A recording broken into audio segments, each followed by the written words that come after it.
Hi friends, welcome to Chennai hot சமையல். எல்லாரும் எப்படி இருக்கீங்க? நல்லா இருக்கீங்களாப்பா? இன்னைக்கு நம்ம சென்னை ஹாட் சமையல்ல குழிப்பணியார ரெசிபி தான் பார்க்க போறோம். அதுக்கு முன்னாடி உங்க எல்லோருக்கும் என்னுடைய சுதந்திர தின நல்வாழ்த்துக்கள். சுதந்திரம்னா என்னப்பா? ஒவ்வொரு குழந்தைக்கும் பிறக்கும் போதே சுதந்திரத்தோட உரிமை இருக்கு. ஆனா நம்ம இன்னைக்கு சுதந்திர தினம் கொண்டாடிட்டு இருக்கோம். இதுக்கு காரணம் என்ன? நம்ம தொலைச்சதை திரும்ப பெற்றுக்கொண்டோம். அந்த சந்தோஷத்தை தான் இப்ப கொண்டாடுறோம். தொலைக்காம இருந்தா இது நமக்கு தேவையில்லாத ஒன்றா இருந்திருக்கும். ஏன்னா சுதந்திர நாடு, எல்லா மக்களுக்கும் எல்லா உரிமையும் இருக்கு. இன்னைக்கு நம்ம குழிப்பணியாரம் எப்படி செய்யலாம்னு பார்க்கலாம். வாங்க இப்ப வீடியோக்குள்ள போகலாம். சென்னை ஹாட் சமையல் உங்களை அன்புடன் வரவேற்கிறது. ஒரே சப்ஸ்கிரைப் பண்ணி லைக் பண்ணிக்கங்க ஃப்ரெண்ட்ஸ். சுவையான குழிப்பணியாரத்துக்கு என்னென்ன பொருள் தேவைன்னு பார்க்கலாமாப்பா? இட்லி மாவு கொஞ்சம் நான் எடுத்திருக்கேன். வீட்டுல அரைச்ச மாவு தான். நல்ல கட்டியான மாவா எடுத்துக்கங்க. இந்த அளவுக்கு எடுத்துக்கங்க. அதுக்கப்புறம் ஒரு 3 ஸ்பூன் அளவுக்கு நெய் சேர்த்துட்டு முந்திரி பருப்பு கொஞ்சம் சேர்த்துக்கங்க. முந்திரி இல்லாத பட்சத்துல வேர்க்கடலை கூட நம்ம சேர்க்கலாம், ரொம்ப டேஸ்டா இருக்கும். முந்திரிய வறுத்து மாவுல நான் சேர்த்தாச்சு.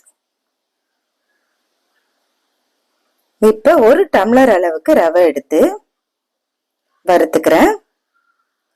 ரவையை தீஞ்சு போகாம நல்ல கமகமன்னு வாசனை வர அளவுக்கு வறுத்து இதுல சேர்த்துருங்க. ரவை போட்டாதான் பணியாரம் ரொம்ப கிறிஸ்பியா நல்லா வரும், நல்ல முறுமுறுன்னு இருக்கும். வாழைப்பழம், குட்டி குட்டி வாழைப்பழம், ஏலக்கி வாழைப்பழம், ஒரு 5-6 வாழைப்பழம் நான் எடுத்திருக்கேன். கட் பண்ணி இதுல சேர்த்துக்கலாம்.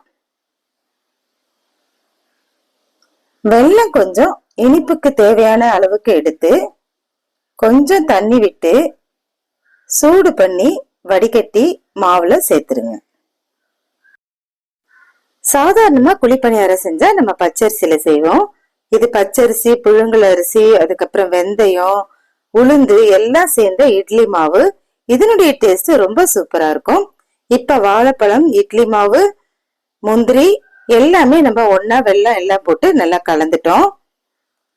நல்லா கலந்து எடுத்து வச்சுட்டு கொஞ்ச நேரம் ஊற விட்டுருங்க.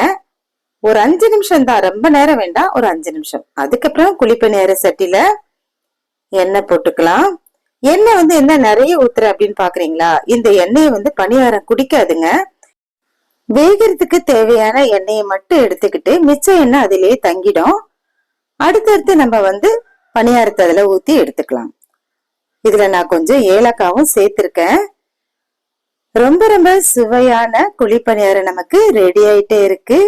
வாசனை அப்படியே வீடு ஃபுல்லா பரவிடுச்சு. இது செய்யறதுக்குள்ளேயே ரெடி ஆயிடுச்சான்னு வீட்டுல இருக்கவங்க எல்லாம் கேட்க ஆரம்பிச்சுட்டாங்க. ரொம்ப அழகா வந்திருக்கு பாருங்க. இது போல திருப்பி திருப்பி போட்டுக்குங்க. எப்பவுமே இட்லிக்கு நம்ம மாவு அரைச்சோன்னா எப்படியாவது கொஞ்சம் மாவு மீறதான் செய்யும். அது நம்ம ரவை ஏதாவது வெங்காயம் கலந்து தோசை ஏதாவது செய்வோம். அதுக்கு பதில் நீங்க இதே போல டேஸ்டான குழிப்பணியாரம் செய்து ஈவினிங் ஸ்நாக்ஸா நீங்க கொடுக்கலாம். கலரே பாருங்க எவ்வளவு அழகா அட்டகாசமா இருக்கு பாருங்க. நல்ல கிறிஸ்பியா முறுமுறுன்னு பஞ்சு போல அருமையான குழிப்பணியாரம் ரெடி ஆயிடுச்சு. இதனுடைய ஸ்ட்ரக்சர் பாருங்க எவ்வளவு அழகா இருக்குன்னு. நீங்களும் செய்து சாப்பிடுங்கப்பா.